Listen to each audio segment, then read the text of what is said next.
अब तक बच्चों हमने एमसीक्यू सीरीज एंड जो कंटेंट सीरीज थी वन शॉट वाली वो कंप्लीट कर लिया। यहां से बच्चों मैं आपके लिए स्पेशल जो short and long question answer series है वो आपके लिए लेके आया हूं। आपको सभी civics, eco, history and geography सभी के आपको मोस्ट इंपॉर्टेंट क्वेश्चन आंसर देखने को मिलेंगे 3 और 5 मार्क्स के। तो सोशल साइंस का एग्जाम आपको कंप्लीट पैकेज यहां पे देखने को मिल रहा है, तो आप इन सीरीज के साथ कनेक्ट जरूर रहिएगा ताकि आपकी जो प्रिपरेशन है not only half year exams के लिए बल्कि आपके बोर्ड एग्जाम के लिए काफी बेटर हो सके। तो आज की इस वीडियो में हम बात करेंगे सिविक्स का चैप्टर नंबर 1 पावर शेयरिंग के most important question answer series के बारे में। तो चलिए शुरू करते हैं बिना किसी देरी के साथ।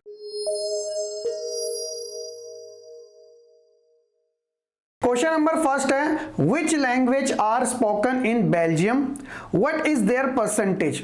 तो बेसिकली बेल्जियम के अंदर कोई सिंगल लैंग्वेज तो बोली नहीं जाती। Dutch language, French and German ये तीनों टाइप की जो लैंग्वेज है वहां पे बोली जाती थी। और पूछा गया है कि परसेंटेज के अकॉर्डिंग बताइएगा। तो परसेंटेज के अकॉर्डिंग मेजॉरिटी में 59% डच स्पीकर्स, देन उसके बाद फ्रेंच स्पीकर और लास्ट में 1% जो थे जर्मन स्पीकर्स। तो ये हमारा बिल्कुल सिंपल सा आंसर है। Second question, what is third unique form of government practice in Belgium. तो जैसा कि हमने देखा था कि बेसिकली जो कॉन्फ्लिक्ट था वो डच वर्सेस फ्रेंच के बीच में था, लेकिन वहां के लीडर ने एक तरीके से एकोमोडेट किया था, यानी कि समझदारी दिखाई थी। और एक उस समझदारी के अंदर एक पॉइंट निकल के आता वो था कम्युनिटी गवर्नमेंट। अब ये जो कम्युनिटी गवर्नमेंट थी यही थर्ड टाइप की एक यूनिक फॉर्म ऑफ गवर्नमेंट थी जो कि स्पेशली कम्युनिटी के लिए ही काम करेगी, पर्टिकुलर एक कम्युनिटी के लिए। Apart from central and state government there is a third kind of government जो कि थी community government elected by people belonging to one language community. For example अगर कोई डच कम्युनिटी को बिलोंग करता तो वो अपनी वो उसकी डच कम्युनिटी होगी, उसी तरह फ्रेंच की भी और उसी तरह जर्मन की भी। तो इससे क्या फायदा था, ये एजुकेशनल कल्चरल में काफी ज्यादा हेल्प करती है और ये बहुत अच्छी चीज थी बेल्जियम के अंदर। थर्ड क्वेश्चन है which are two reason for power sharing and mention one advantage of each. तो बेसिकली हमने 2 टाइप्स के पढ़े थे, फर्स्ट था prudential and the second moral. Prudential की बात करें, it helps to reduce the possibility of conflict between social group. जैसे कि हमने बेल्जियम के केस में पढ़ा था, टेंशन क्रिएट हुई थी ना 1950s एंड 1960s में, लेकिन एक तरीके से अमेंडमेंट जो किया था तो सोशल जो ग्रुप्स थे, चाहे वो डच कम्युनिटी के हो, चाहे वो जर्मन कम्युनिटी के हो, फिर चाहे फ्रेंच कम्युनिटी के हो, इक्वल तरीके से सबको साथ लेके चला तो प्रूडेंशियल हो गया। तो यानी कि कॉन्फ्लिक्ट जो होने वाला था उसे रिड्यूस कर दिया। देन सेकंड मोरालिटी के बेस पे, क्योंकि देखो कहीं ना कहीं डेमोक्रेसी में हमें ये चीज जरूर देखने को मिलती है कि लोगों के बीच में इतना ज्यादा इनइक्वालिटी या फिर किसी का प्रेफरेंस ज्यादा ऐसा थोड़ा कम हमें देखने को मिलता है। तो मोरलिज्म में आप कह सकते हैं कि डेमोक्रेसी के लिए काफी अच्छा होता है क्योंकि ये स्पिरिट ऑफ डेमोक्रेसी माना जाता है। तो ये हमारे दोनों रीजन है। Question number 4, mention 4 types of power sharing. तो 4 टाइप्स ऑफ पावर शेयरिंग में हमने डिफरेंट टाइप की पढ़ी थी। Number 1 different organs of government. तो ये होते हैं हॉरिजेंटल। आप इंडिया के पॉइंट ऑफ व्यू से समझ सकते हैं कि इंडिया के अंदर जो हॉरिजेंटल पावर है वो लेजिस्लेचर, एग्जीक्यूटिव एंड जुडिशरी तीनों अपने आप में इंडिपेंडेंट है, सबको इक्वल पावर डिस्ट्रीब्यूटेड की गई है। सेकंड है power sharing among government at different level. आप इसे भी इंडिया के पॉइंट ऑफ व्यू से समझ सकते हैं, जैसे कि सेंट्रल की अलग पावर, स्टेट की अलग और लोकल की अलग। उसी तरह कुछ पावर्स होती है जो कि सोशल ग्रुप में डिवाइडेड होती है, और जैसे हमने कम्युनिटी गवर्नमेंट के बारे में पढ़ा था बेल्जियम के केस के अंदर। और उसी तरह कुछ पावर्स होती है जो कि political party, pressure group and movement में हमें देखने को मिलती है। तो ये 4 टाइप्स की है। क्वेश्चन नंबर 5 है describe the geographical and ethnic composition of Belgium. तो वैसे तो हमने बहुत बार कवर अप कर ही लिया है, तो अगर हम ज्योग्राफिकल कॉम्पोजिशन की बात करें तो बेल्जियम आप जानते हो एक छोटी सी कंट्री है, यूरोप कॉन्टिनेंट के अंदर आती है। आप कह सकते हो कि जो हमारा हरियाणा का स्टेट है उसके जितनी पॉपुलेशन है उसके हाफ पॉपुलेशन हमें बेल्जियम कंट्री में देखने को मिलती है। और इसके जो बॉर्डर है अक्सर एमसीक्यू में क्वेश्चन पूछ लिया जाता है, मैंने आपको दिया भी था। तो नीदरलैंड, फ्रांस, जर्मनी, लग्जमबर्ग ऐसी कंट्री के साथ ये अपना बॉर्डर शेयर करती है। और इसकी पॉपुलेशन जैसा कि हमने डिस्कस किया था ऑलमोस्ट 1 करोड़ के समथिंग है, यानी कि हरियाणा की हाफ। तो ये तो एक ज्योग्राफिकल कॉम्पोजिशन है। एथनिक की बात करें तो एथनिक में वही परसेंटेज को शो कर देना, जैसे बेल्जियम कंट्री के अंदर 59% जो कि मेजॉरिटी में थे वो डच स्पीकर्स थे, जो कि कौन से रीजन में रहते थे, फ्लेमिश रीजन में। ये अक्सर पूछ लिया जाता है। देन उसी तरह जो 40% थे वो वेलोनिया रीजन के अंदर रहते थे, जो कि फ्रेंच बोला करते थे। देन रेस्ट जो था वो 1% था, यानी कि जर्मन वाले।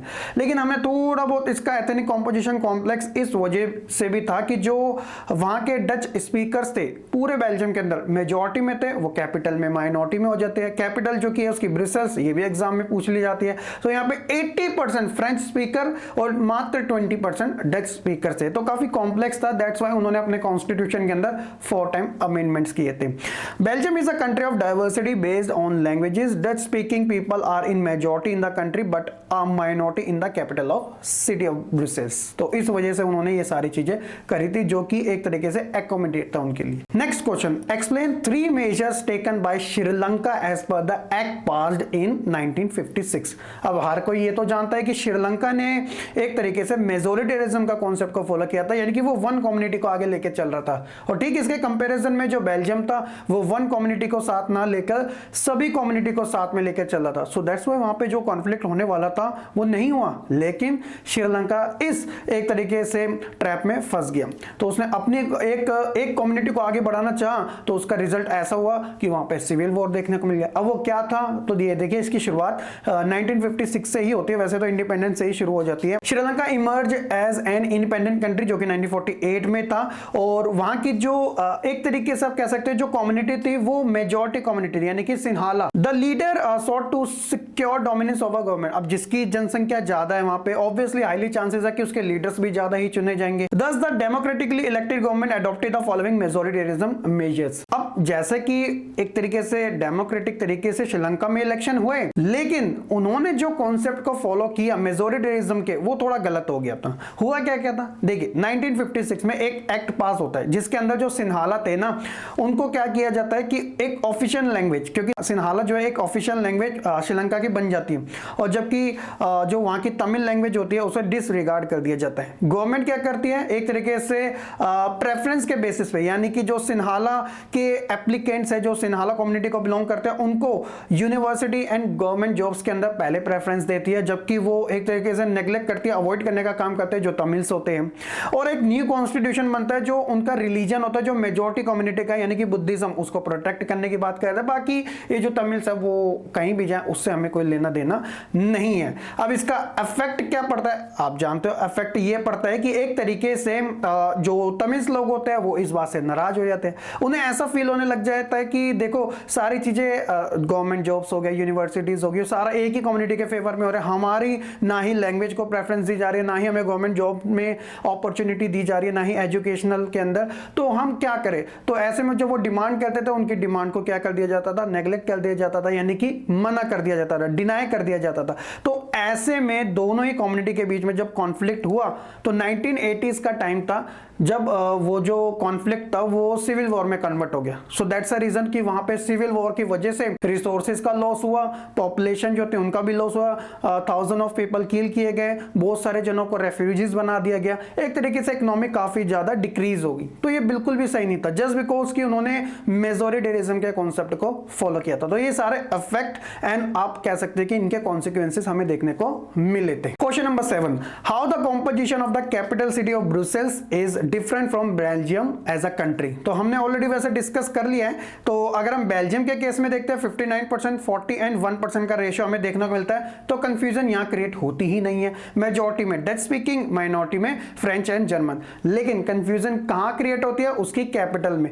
जो लोग माइनॉरिटी में है अब वो मेजॉरिटी में हो जाते हैं, वो भी डबल, यानी कि फ्रेंच स्पीकिंग जो कि 80%, और जो लोग मेजॉरिटी में होते हैं बेल्जियम के अंदर डच स्पीकर्स, वो यहां पर माइनॉरिटी में हो जाते हैं। तो इस वजह से थोड़ा बहुत कॉम्प्लेक्स हो जाता है, लेकिन वही बात है कि अगर अच्छे तरीके से समझदारी दिखाओगे तो बड़े से बड़ी प्रॉब्लम भी काफी इजी तरीके से सॉर्टेड हो जाती है। क्वेश्चन नंबर 8 है, how many times was the Belgium constitution amendment between 1970 to 1993। तो बेसिकली हमने 4 टाइम्स के अमेंडमेंट पढ़े थे जो इस टाइम पे इन्होंने करे थे, एकोमोडेशन कहलाता है वो इनका। तो वो थे क्या क्या, अब देखिए सबसे पहले constitution prescribe that the number of Dutch and French speaking minister shall be equal in the central government. तो हालांकि देखो रेशियो क्या था, 59% डच और 40% फ्रेंच। तो उन्होंने क्या किया, नहीं हम 50-50% क्या कर देते हैं कि जितने लीडर फ्रेंच कम्युनिटी से आएंगे उतने ही लीडर डच कम्युनिटी से आएंगे सेंट्रल लेवल पे। तो ये तो अच्छी बात होगी, इन्होंने 50-50 का रेशियो रख दिया। तो अब जो लोग मेजॉरिटी में थे उसकी कैपिटल में, तो उनका ही तो फर्ज बनता है, यानी कि फ्रेंच कम्युनिटी का। उन्होंने क्या किया था, many power of the central government has been given to the state government of the 2 region of the country. तो बेसिकली क्या था कि जो वेलोनिया एंड फ्लेमिश रीजन था, जो जिस मेजॉरिटी में था उनको एक तरीके से सेपरेट पावर प्रोवाइड करा दी गई। और तीसरा था ब्रुसेल्स का केस, जो कि एक वहां पे सेपरेट गवर्नमेंट थी, तो वहां पर भी क्या करा, इक्वल रिप्रेजेंटेशन दोनों ही कम्युनिटी के साइड में। तो फ्रेंच ने बोला कि आपने हमारे लिए सेंटर में किया तो हम आपके लिए कैपिटल के अंदर कर देते हैं। और लास्ट जो था वो सबसे बेस्ट था, वो था कम्युनिटी गवर्नमेंट, कि हर एक कम्युनिटी के लिए एक कम्युनिटी गवर्नमेंट बना दी जाएगी जो कि उनके cultural, educational and language related issues के बारे में बात करेगी। जर्मन के लिए अलग, डच के लिए अलग और फ्रेंच के लिए अलग। तो ये इनका 4 टाइम्स के अमेंडमेंट थे। तो कैसा लगा आपको ये आंसर, आप कमेंट सेक्शन में जरूर बता सकते हैं, क्योंकि इस क्वेश्चन से रिलेटेड बहुत डिफरेंट टाइप्स में एग्जाम में प्रीवियस ईयर क्वेश्चन पूछे गए। तो जरा इसको मार्क कर लेना अपनी नोटबुक में। क्वेश्चन नंबर 9 था, describe the geographical and ethnic composition of Sri Lanka. तो बेसिकली अगर हम बात करें जियोग्राफिकल कॉम्पोजिशन की, तो इसकी जो पॉपुलेशन है वो 2 करोड़ के समथिंग जितनी की हमारे हरियाणा की, और ये सदर्न कोस्ट ऑफ तमिलनाडु। यहाँ का जियोग्राफिकल कॉम्पोजिशन अगर आप देखोगे तो पॉपुलेशन इतनी होगी, डाइवर्सिटी यहाँ पर भी है, यानी तमिल लोग भी देखने को मिलेंगे, यहाँ पर आपको सिन्हाला स्पीकर्स भी देखने को मिलेंगे, और सबसे बड़ी बात क्रिश्चियन कम्युनिटी लोगों भी यहाँ पर आपको देखने को मिलेंगे, क्योंकि ब्रिटिश यहाँ पे राज जो करके गए थे तो वो यहीं रह गए। एथनिक कॉम्पोजिशन कैसा है, 74%, जो कि बिग मेजॉरिटी है एज कंपेयर टू बेल्जियम के अंदर। तो यहाँ पे 74% सिन्हाला स्पीकर है, जबकि 18% आपको तमिल स्पीकर्स देखने को मिलेंगे। और ये जो तमिल स्पीकर है वो भी डिवाइडेड है इंडियन एंड नेटिव तमिल्स के अंदर। तो ये रेशियो 13 and 5 का ही आपको देखने को मिलेगा। और 7% आपको क्रिश्चियन, जो कि दोनों लैंग्वेज का यूज करना अच्छे से जानते हैं, तमिल एंड सिन्हाला। तो ये है इनका ज्योग्राफिकल कॉम्पोजिशन। लास्ट क्वेश्चन है बच्चों हमारा, what was the cause of tension between Dutch speaking and French speaking community during 1950s and 1960s। Basically क्या हुआ था कि ये जो टाइम पीरियड था ना, इसके अंदर 2 कम्युनिटी के बीच में French and Dutch tension create होना शुरू हो गया था। प्रॉब्लम क्या था, देखिए the minority French speaking community जो थी वो एक तरीके से रिच एंड पावरफुल थी। देखो पॉपुलेशन में कम है लेकिन स्टेटस में काफी पावरफुल है। ऑन द अदर हैंड जो डच स्पीकिंग कम्युनिटी थी वो मेजॉरिटी में थी। They got benefit of economic development and education much later, लेकिन काफी बाद में जाके उन्हें ये मिला था। सो दैट्स अ रीजन कि उनको ऐसा फील होने लग गया था कि यार एक तरीके से जो फ्रेंच कम्युनिटी के लोग हैं वो माइनॉरिटी में, लेकिन हमसे ज़्यादा पावरफुल है और ऊपर से ज़्यादा फैसिलिटीज़ का मज़ा भी ले रहे। तो कहीं ना कहीं ये जो टेंशन थी धीरे धीरे बढ़ती चली गई थी। लेकिन इसका सॉल्यूशन वही बात है कि उन्होंने अपने कॉन्स्टिट्यूशन में अमेंडमेंट करके निकाल लिया था। सो दैट्स वाई वहाँ पे कोई ऐसा भी हमें रिजल्ट नहीं देखने को मिला सिविल वॉर जैसा कि श्रीलंका के केस में देखने को मिला था। तो ये था पावर शेयरिंग से रिलेटेड बच्चों आपके top 10 important short and long question answer. Hope so कि बच्चों आपको काफी अच्छे से समझ भी आ चुके होंगे। बाकी हम मिलेंगे अपने नेक्स्ट चैप्टर फेडरलिज्म के most important question answer series के साथ। वीडियो कैसे लगी कमेंट सेक्शन में जरूर बताइएगा। लाइक कमेंट शेयर तो जरूर कर दीजिएगा। चैनल को सब्सक्राइब नहीं किया तो कर देना, क्योंकि अभी आपके एग्जाम्स भी हैं, फिर आगे चल के बोर्ड एग्जाम भी, तो आपको प्रिपरेशन अच्छे से करनी है। तो मिलते हैं अपने नेक्स्ट वीडियो में, तब तक के लिए खुश रहे, पढ़ते रहे और ऐसे ही आगे बढ़ते रहें।